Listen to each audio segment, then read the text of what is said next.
In 1860, a French naturalist was cutting his way through the Cambodian jungle in search of exotic insects.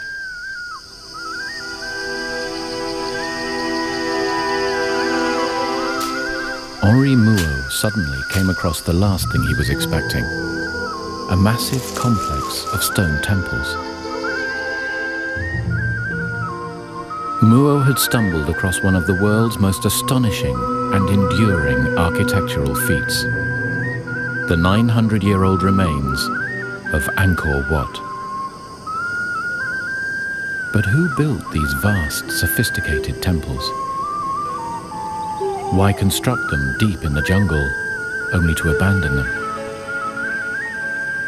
At first, there were no answers. Then, an amazing eyewitness account from the 13th century emerged in China. The author describes the great temple of Angkor, a fantastic citadel, and its resourceful inhabitants. How could this be true? The evidence was scant. Now science is providing unexpected proof. Archaeologists are applying the latest techniques to reveal the mysteries of Angkor. And radar images from space reveal that Angkor was much bigger than originally imagined. A vast city, the size of London. Scientists now know that Angkor Wat was just a small part of one of the largest and most sophisticated cities in the world.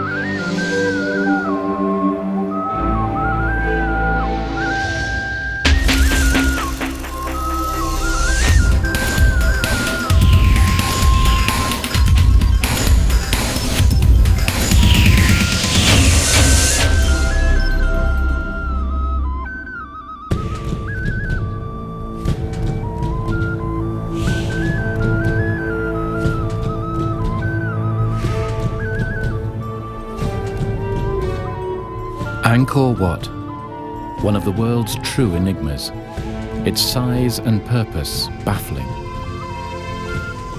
Larger than any cathedral, it is truly one of the greatest structures ever built. Its towers, shaped like lotus flowers, were raised 100 years before the Cathedral of Chartres in France. The buildings are laid out on a vast scale, stone shrines ascending one upon the other as if reaching for the heavens.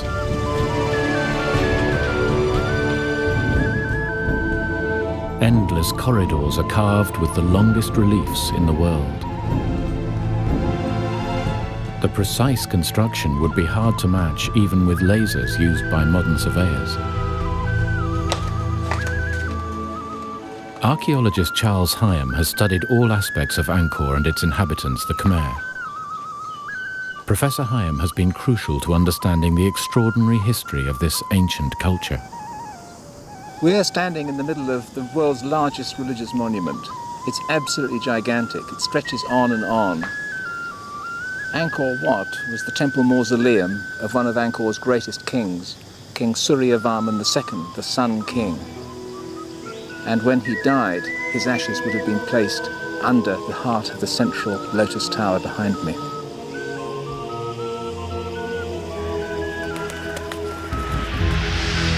Angkor Wat, meaning Holy Temple, is symbolic in every way. Its vast square moat represents the oceans around Mount Meru, legendary home of the Hindu gods. When Henri Mouot stumbled across Angkor in 1860, he wrote, "One of these temples, a rival to that of Solomon and erected by some ancient Michelangelo, might take an honorable place beside our most beautiful buildings. It is grander than anything left to us by Greece or Rome." The Frenchman suspected that the temples belonged to a huge and sophisticated civilization, but he had no evidence. Angkor Wat lies in the northwest floodplains of Cambodia, just above the Great Lake. When Mouot discovered it in 1860, only a handful of Buddhist monks and local villagers lived around the ancient site.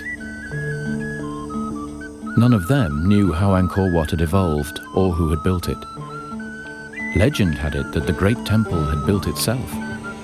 Some said that it had always been there.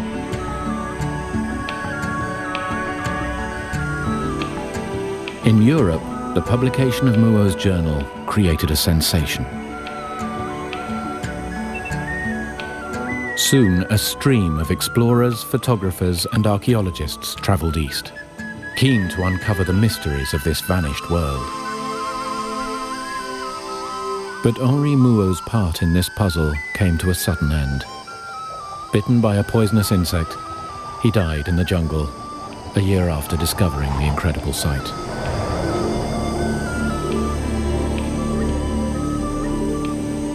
As early explorers began to strip away the jungle, they discovered even more temples. The walls of the vast monuments were covered in intricate carvings. These reliefs illustrate legends of an ancient culture and its religion.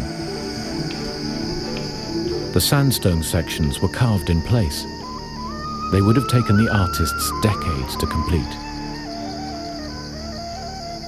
Inscriptions here are written not only in an ancient Cambodian language, but also, mysteriously, in Sanskrit, the priestly language of the Hindus. One of the great breakthroughs has been the translation of the entire corpus of Angkorian inscriptions by a French scholar, Georges Sedez, in 7 thick volumes. And so, bit by bit, the actual internal history of Angkor has been unravelled, and that's been absolutely critical.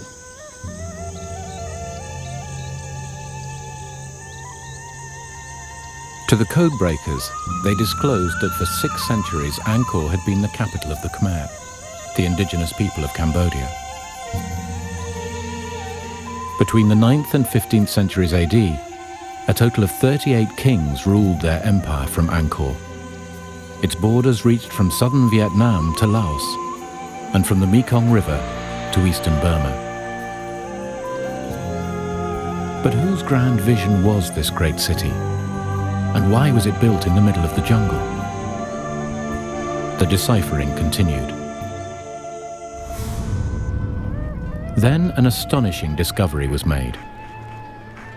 A junior Chinese official on a diplomatic mission visited Angkor in the summer of 1296 AD.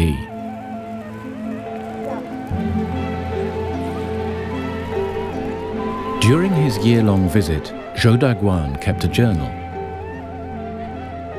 His diary tells of a major civilization, a capital much bigger and more developed than the archaeologists dared imagine. But was Zhou Daguan's account fact or myth? Archaeologists searched for proof of the existence of the city Zhou described. As they pieced together this gigantic puzzle, the full story began to emerge.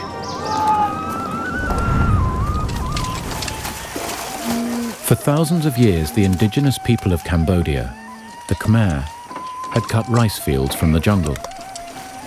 These farmers were a largely self-contained and peaceful race. But from the 1st century AD, small feuding kingdoms developed around the country. In the 8th century, a great leader emerged. To find a site for a grand new sacred capital, he abandoned his home city in the eastern part of Cambodia and ordered all his subjects to cross the Mekong River in a great march west.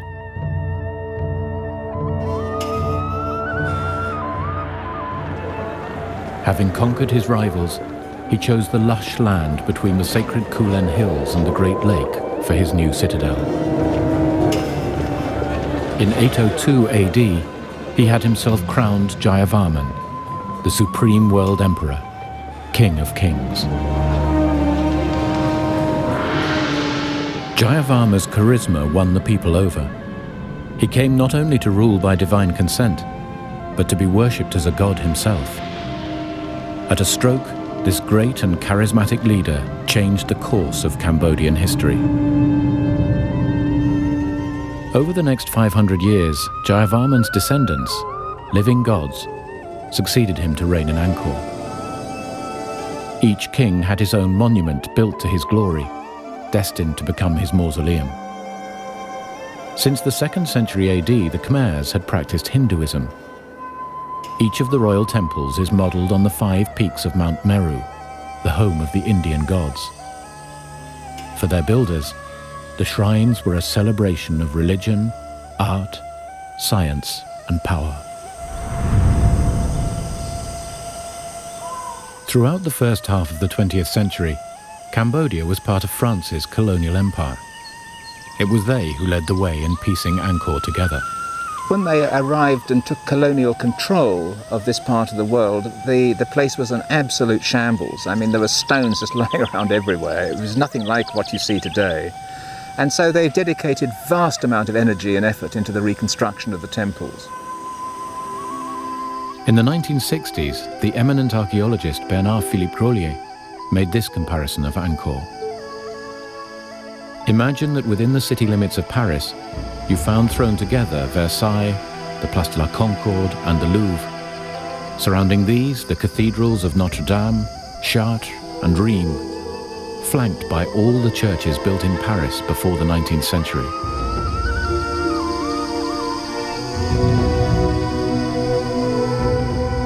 Since Henri Mouot had first discovered Angkor in 1860, much had been learned about its history.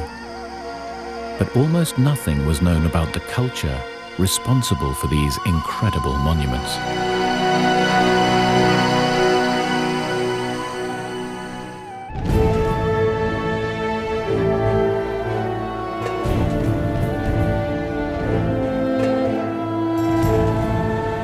The largest religious monument in the world, the city of the gods, Angkor Wat in the heart of Cambodia. But is this astonishing temple only the visible tip of a greater unseen mystery? 700 years ago, a junior Chinese official visited Angkor on a diplomatic mission. During his 11-month stay with a Cambodian family, he recorded many aspects of life in Angkor. But Zhou Daguan's account contains several flights of fancy. For instance, he describes the great temple of Angkor Wat as having been built in a single day by a legendary Chinese architect. He was also openly judgmental, referring to his hosts as barbarians. Archaeologists have taken his writings with a pinch of salt. You've always got to think of it as being seen through the eyes of an educated Chinese, for whom anyone beyond the empire was, by definition, a barbarian. And in reading what he has to say, one has to be, certainly on occasion, judicious in realizing that the prejudices were there. For 100 years, French archaeologists were too busy restoring the temples to pay the journal much attention, so it was largely ignored.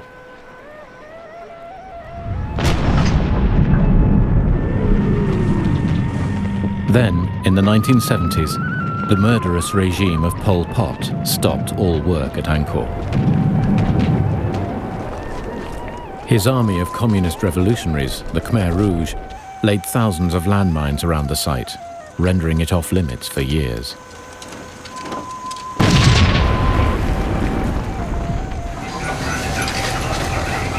Now at last, stability has returned to Cambodia, and work on the temples has resumed.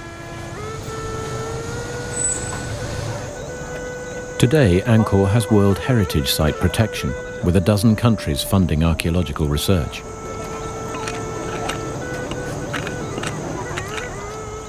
With much of the major restoration work complete, the focus has shifted away from the temples at the center and onto the outlying pieces of the puzzle. Just north of Angkor Wat, an 8-mile wall encloses the remains of several magnificent stone temples. Explorer Henri Mouot suspected in 1860 that this was once the Khmer's great capital of Angkor Thom, the holy city. The perfectly square wall, like Angkor Wat, is surrounded by a moat and covers an area the size of Manhattan Island. At its center is the Bayon Temple. In his journal from 1296, Zhou Daguan describes a busy city teeming with life. Archaeologists are now looking for evidence that this is the great metropolis he was describing. But any evidence has all but vanished under dense forest.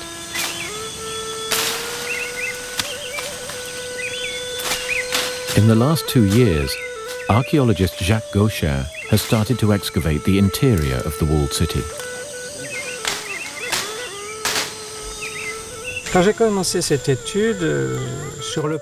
When I started this study, we knew almost nothing because everything was covered in forest. The only surviving features were the stone temples and the foundation of a royal palace, but we knew nothing of the rest of the 900 hectares within the city wall.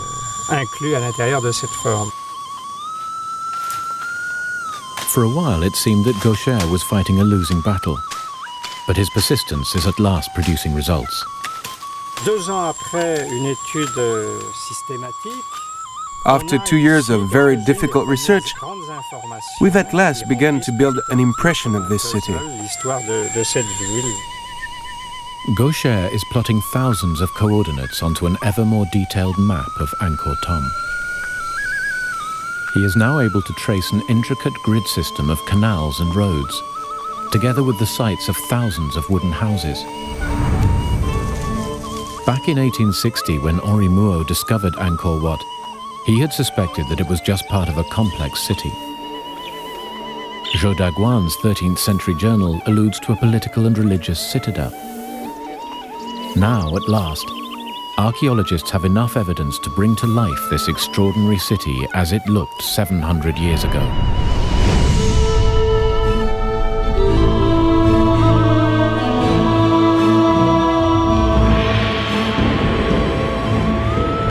Angkor was a capital far bigger and far in advance of any European city of the time. Jacques Gaucher's findings confirm the accuracy of Zhou Daguan's account. What he describes is fact, not fantasy. These are the monuments which have caused merchants from overseas to speak so often of Cambodia the rich and noble. If you are looking for gold lions, gold Buddhas, bronze elephants and bronze horses, this is where you'll find them.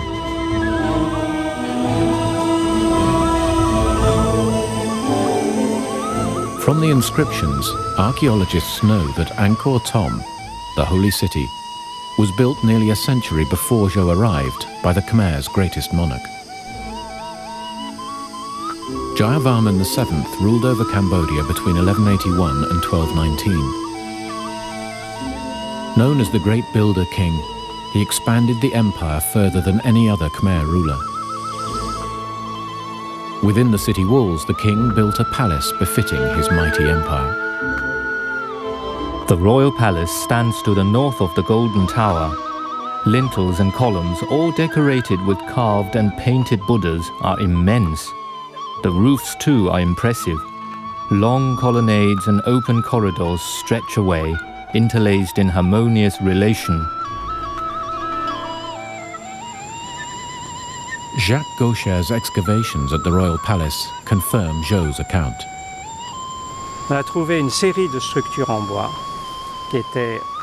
We found evidence that this palace was a large area with interconnecting courtyards and buildings. We found holes 80 centimeters in diameter for huge supporting columns. It would have been a very impressive sight. As evidence materializes about the royal palace, the role of the Khmer's rulers, these earthly gods, becomes clearer.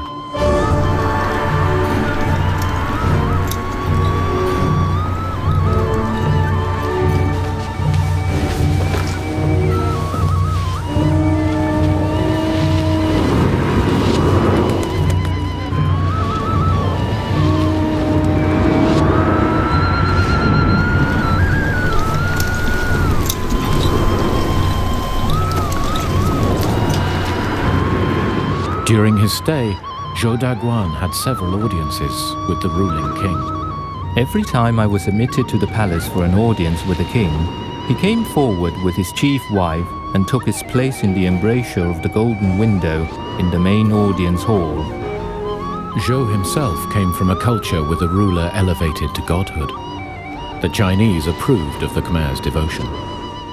These people know what is due a king. The king topped a social pyramid that stretched down to the lowest peasant. The monarch's potency showed itself in a legend Zhou Daguan relates.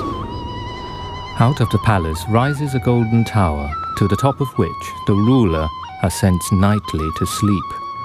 It is common belief that in the tower dwells a genie, formed like a serpent with 9 heads, which is lord of the entire kingdom. Every night, the genie appears in the shape of a woman with whom the sovereign couples. Should the genie fail to appear for a single night, it is a sign that the king's death is at hand. If the king should fail to keep his tryst, disaster is sure to follow.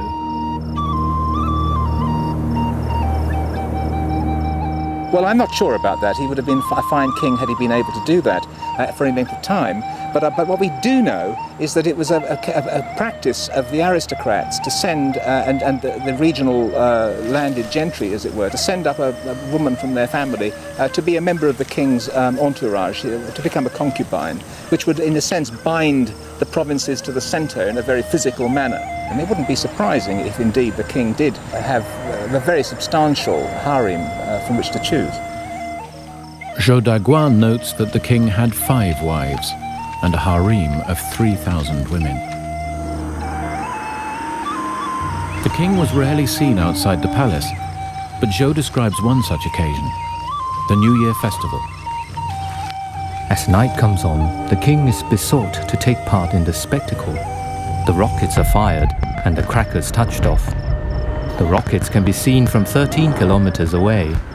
The firecrackers, large as swivel guns, shake the whole city.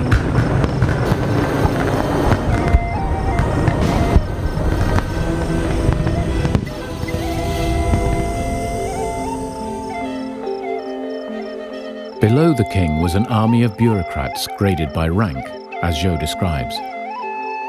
In this country, there is a hierarchy of ministers, generals, astronomers and other functionaries. Beneath these come all sorts of small employees, differing only in name from our own. These would all have been descendants of families honoured by the original Jayavarman, who had founded Angkor 500 years earlier. What is not clear from Zhou's writings is how many people lived in Angkor. Sanskrit inscriptions in temples such as Ta Prohm offer valuable clues. We know that the temple housed at least 12,000 people, including a number of great priests, I think over 650 dancers and various other officiants to maintain the temple and to do the necessary temple duties. If 12,000 people served a single temple, what was the overall population? Jacques Gaucher's new research is not yet complete, but it does support an educated guess. To give a number, this city could have been between 80,000, 90,000 and 150,000 people. In the same period, the population of London totaled no more than 30,000. So, discoveries are confirming that what Henri Mouot suspected and Zhou Daguan alleges is correct. Angkor Thom was indeed a large, well-structured city with a huge population. Now suspicions are aroused that the jungle conceals an altogether bigger surprise. A metropolis so vast that its full extent can only be detected from space.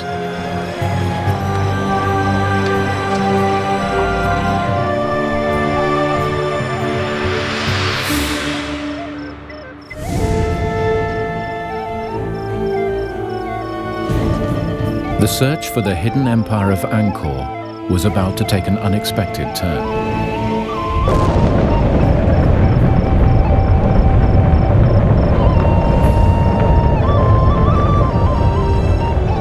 In 1994, archaeologists persuaded NASA to undertake a unique task. The space agency had developed specialist radar to penetrate vegetation.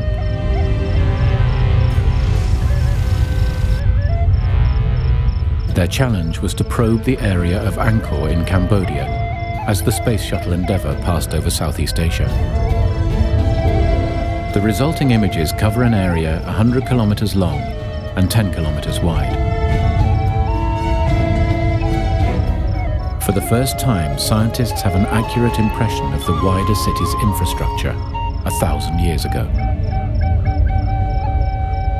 Covering an area the size of London, this rural metropolis was immense. For archaeologist Elizabeth Moore, this is a major breakthrough. Up into this central statue. I'm sure they have the skill to do it. It is revolutionizing understanding of the size of the kingdom. Forced water up. And at first people said, well, you won't find anything new at Angkor, but we have. And what the radar has shown us is just how all the regions contributed to what then became the central zone of Angkor. The radar pictures also reveal previously unknown temples all over the Angkorian basin, as well as an intricate network of roads and canals, all leading to the walled city. Evident for the first time is the grid plan of this once great metropolis. When you start looking at the radar imagery and you see the sophistication with which they were able to control and alter their terrain, I've never seen a culture like it elsewhere in Southeast Asia in terms of manipulating the landscape, of using it to their benefit. Now, the challenge for archaeologists was to work out at ground level what had been photographed from space. Archaeologist Christophe Potier is using the images as a route map to trace the layout of ancient Angkor.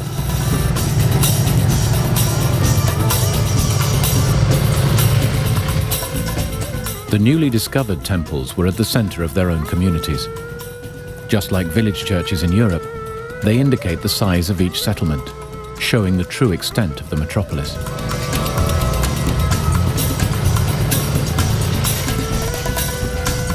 Today, Potier and his Cambodian assistant, Sin Chenda, attempt to locate a number of previously unrecorded ruins outside the walled city of Angkor Thom.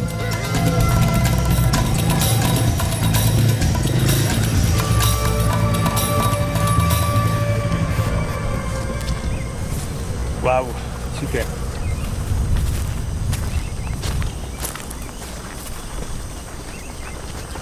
It's a quite nice one.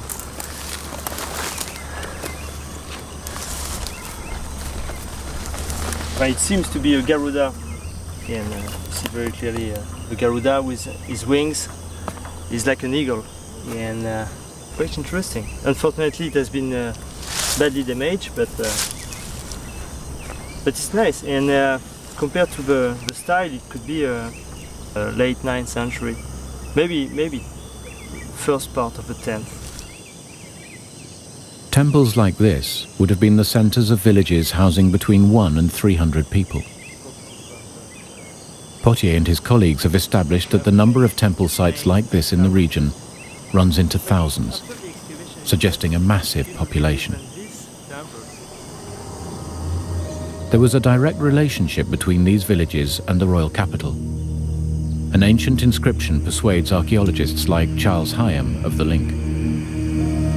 We know that at least 80,000 or so people from 3,000 villages were assigned to supply all the goods that we needed annually to maintain it in a good condition. Vast amounts of produce and thousands of people would have been transported from the villages. A complex network of roads leading to the center is evident from the NASA pictures. The inscriptions point to the great builder king, Jayavarman. Jayavarman VII was a fantastic builder. Across his whole kingdom he had roads constructed. He was a great man for infrastructure, one reason being that he wanted pilgrims to go and visit his places. And so he had rest houses built at one day's journey apart. He moved and shaped more stone than every other Angkorian king combined. And he must go down in world history as one of the great builders of all time. If all the outlying temples were connected in one giant conurbation, then Angkor can be acknowledged as a rural metropolis, as big as modern-day London, At its heart, a walled royal enclave the size of Westminster.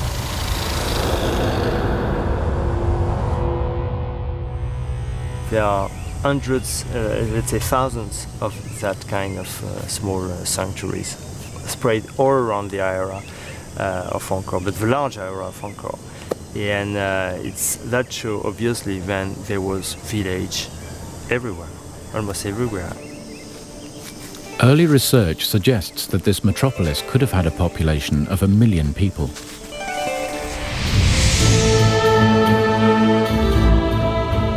This would make Angkor, at its peak, between the 11th and 13th centuries, one of the largest cities in the world.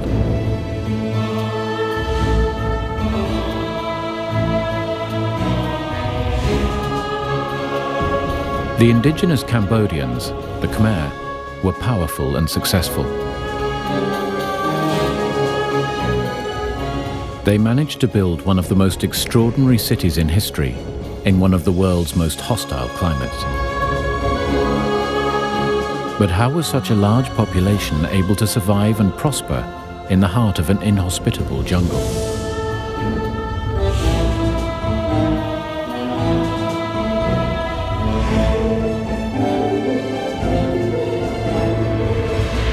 The answer lies in the Khmer's ability to harness their most precious asset.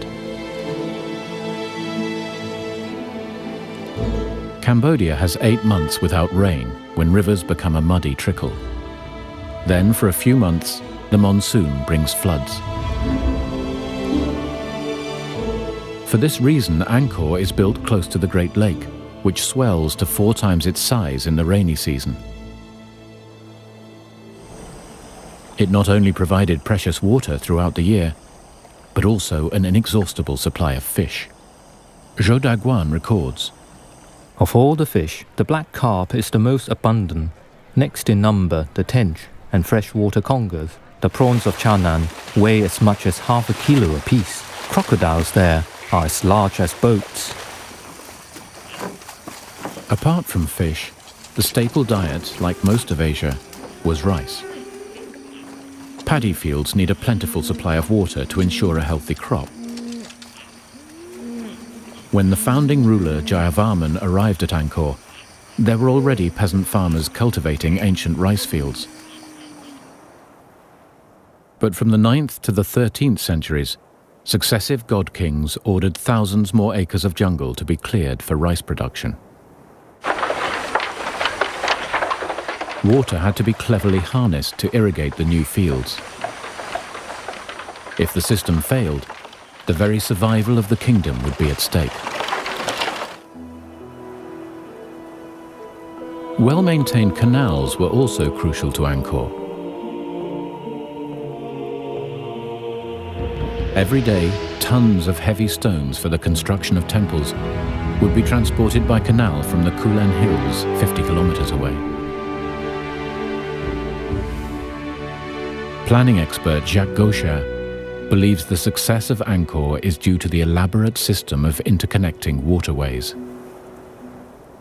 You have tanks or ponds which are dug to keep also this water, and you have some canalization.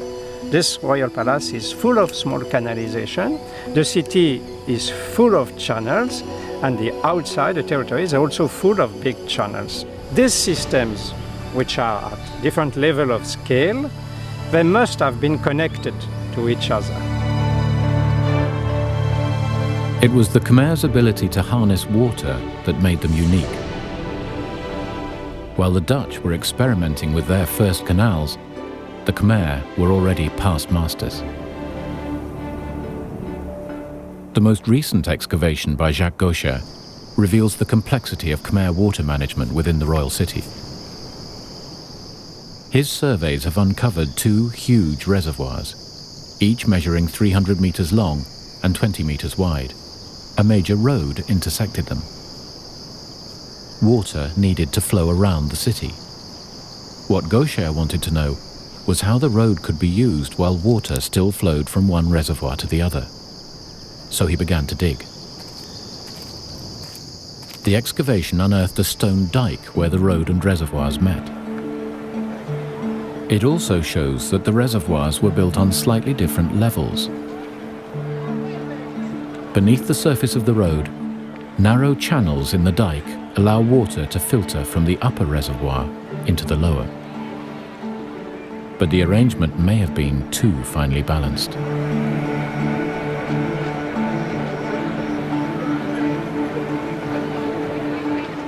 Playing at such a scale with the management of water, with such small differences of level, I think the system was quite fragile. And if there were any variability in the environment or in the maintenance of the city, for social problems or political ones, I think the precision, I mean the ultra sophistication can have been a weakness in the system in a way. This complex system provided water throughout the royal city for drinking, cooking, and even bathing. Cambodia is an excessively hot country, and it is impossible to get through the day without bathing several times. There are no bathhouses, no basins. However, every family has a pond, or several families have one in common. Men and women go naked into this pond. The construction of extensive water systems and great stone temples in the jungle demanded colossal manpower. Why would the Khmer be prepared to devote so much of their year toiling in the king's name? Why was it that the peasantry out there in the fields contributed so much labour, willingly it seems, to the maintenance of the centre?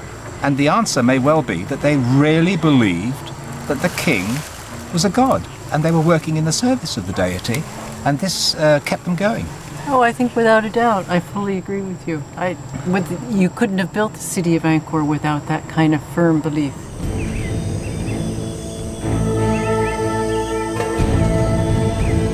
But although the Khmer people dedicated enormous effort into constructing their great city, it was the addition of slave labor that made it possible. Zhou describes these unfortunates. Wild men from the hills can be bought to serve as slaves. Families of wealth may own more than 100.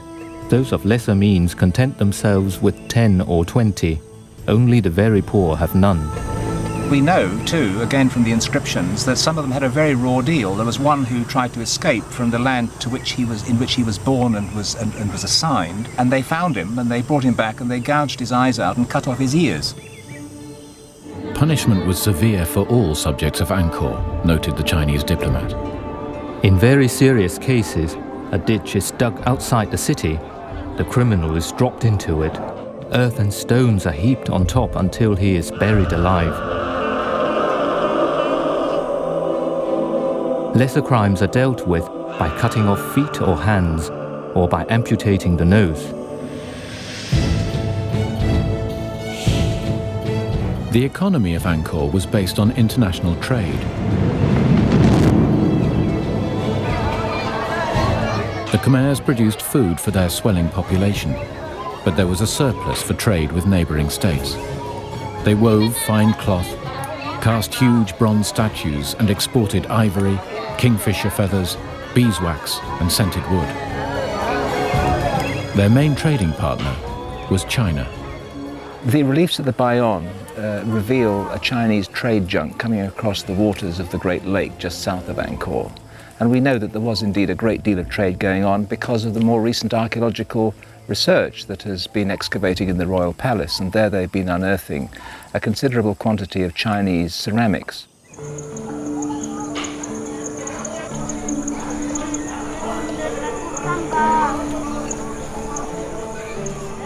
Zhou Daguan's delegation were not the only Chinese in Angkor.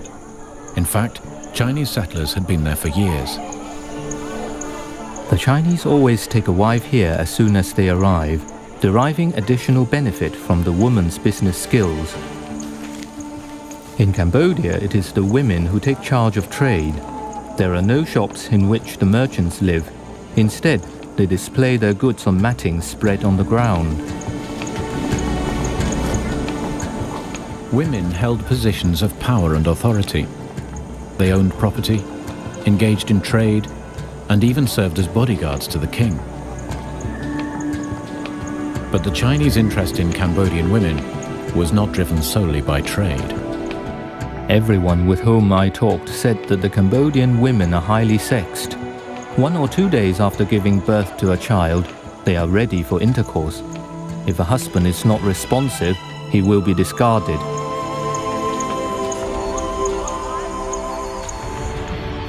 By the end of the 13th century, Angkor was at its peak. A succession of god kings had built this beautiful and astonishing city. A sophisticated water system made the city work, fed its people, and created wealth. But then, at its very peak, cracks in the system began to appear. Cracks that would lead to the city being abandoned to the jungle.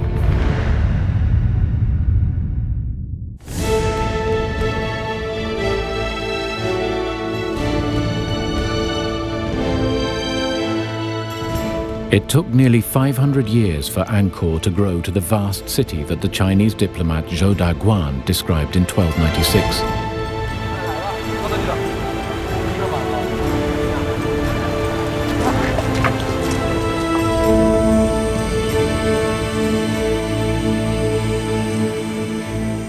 Yet just a century later, the city lay deserted, given up to the jungle. But why? Throughout history, there are few examples of cities being totally abandoned.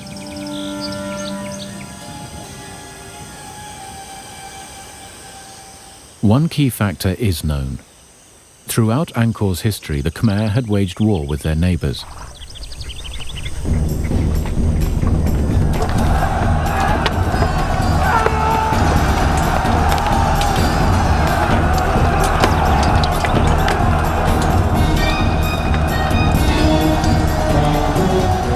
In the early years of Angkor, the Vietnamese Chams were the Khmer's sworn enemies.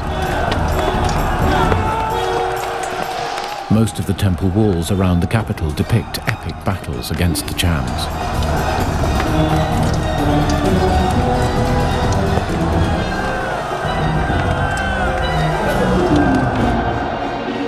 But by the time of Zhou Daguan's visit, the main threat came from the emerging Thai kingdom of Siam as it expanded into Cambodia.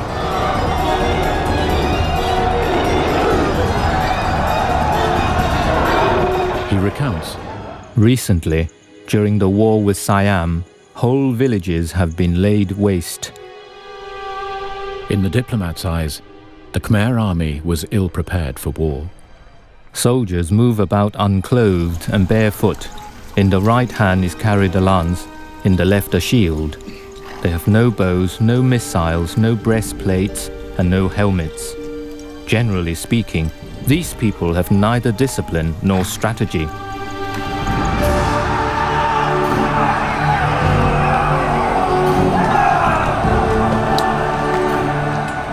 Inscriptions show that in 1431, the Thais sacked Angkor. They looted everything possible, enslaving much of the population, including the king's entire harem, and carried them off to Thailand.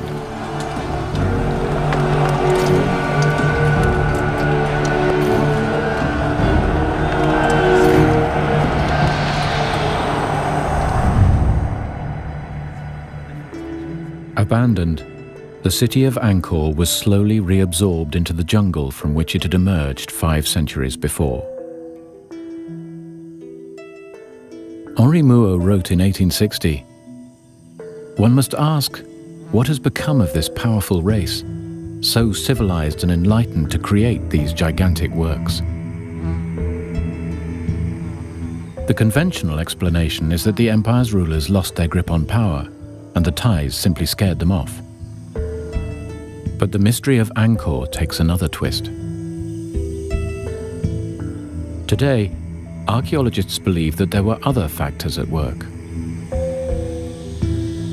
Charles Hyam points to the great builder king, Jayavarman VII.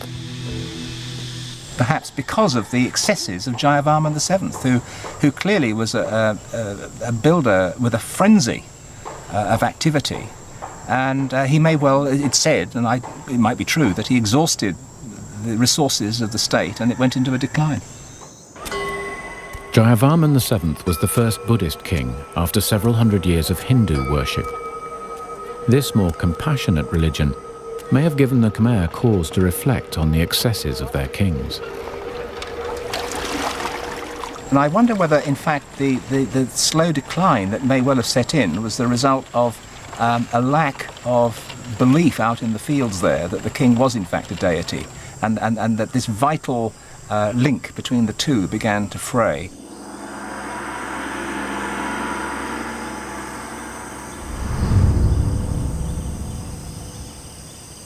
Jacques Gaucher theorizes that while the Khmer's success can be attributed to the harnessing of water, it could also have led to their undoing.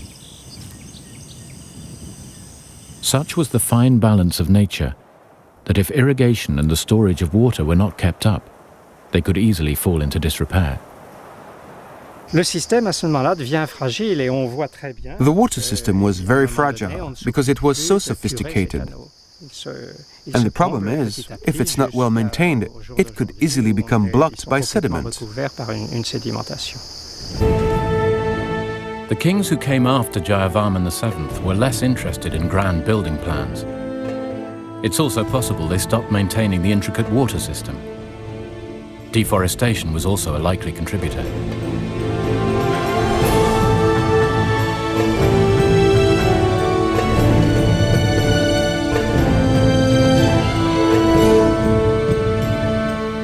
So much jungle had been cut back for rice growing that undoubtedly the rivers and canals would have silted up, which in turn would have led to an ecological disaster for the Khmer.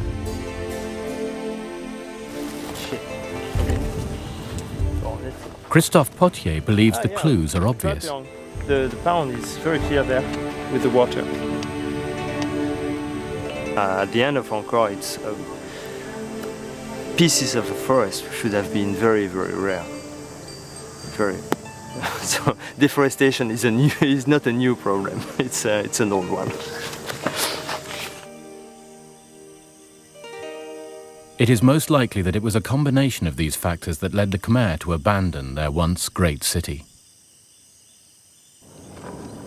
What remained of the Khmer court re-established itself on the banks of the Mekong, near Cambodia's present-day capital of Phnom Penh. We're not talking about the actual collapse and total demise of a civilization. What happened was that they moved sensibly to the east, down to the Mekong River, and away from the Thais. Now completely Buddhist, renouncing material wealth, the Khmer would never again embrace the lofty heights they had in Angkor.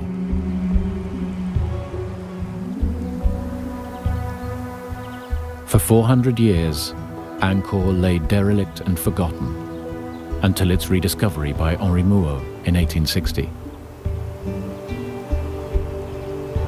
Today, Angkor is recognized as a wonder of the world. In Cambodia's new era of stability, archaeologists from around the world continue to make fresh discoveries.